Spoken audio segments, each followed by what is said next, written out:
మనకొక సనాతన యోధుడు తిరుపతిలో ఆయన డిక్లేర్ చేసుకున్నాడు, నేను సనాతన యోధుణ్ణి, హిందువుల పక్కన నిలబడుతున్నా, హిందువులకు ఏదైనా జరిగితే నేను ఊరుకోను అన్నావు. అదే తిరుపతిలో ఈరోజు 6 మందిని మీ కూటమి ప్రభుత్వం చంపేసింది.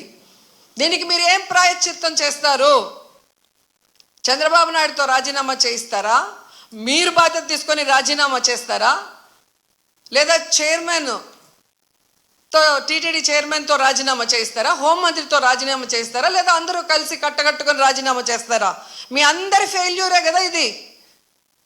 నిజమైన సనాతన యోధుడివైతే ఇప్పుడు రా, వచ్చి మీ ప్రభుత్వంలో ఎవరెవరి నిర్లక్ష్యం వల్ల ఇది జరిగిందో వారందరి మీద క్రిమినల్ కేసులు పెట్టించుకోండి. అంతేగాని ప్రమాదవశాత్తు జరిగిందని 194 BNSS పెట్టేసి చేతులు దులిపేసుకోవాలంటే మాత్రం వదిలే ప్రసక్తే లేదు అని కూడా ఈ సందర్భంగా తెలియజేసుకుంటున్నా.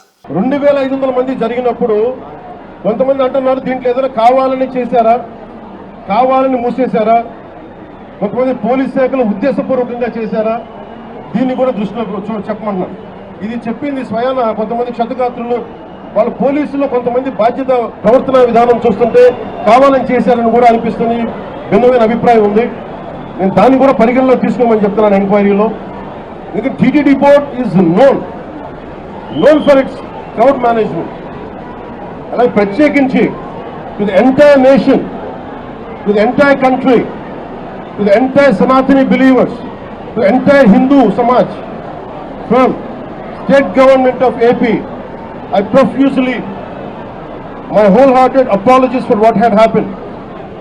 It is about responsibility about TTD EO, TTD EAO and TTD chairman. They should have done this. They should have done elaborate arrangements, which they had done.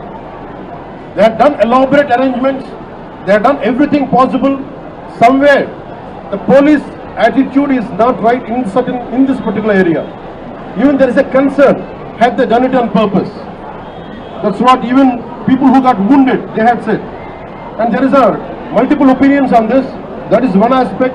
Here we are not trying to escape. My heartfelt, my profuse apologies to entire nation for what had happened.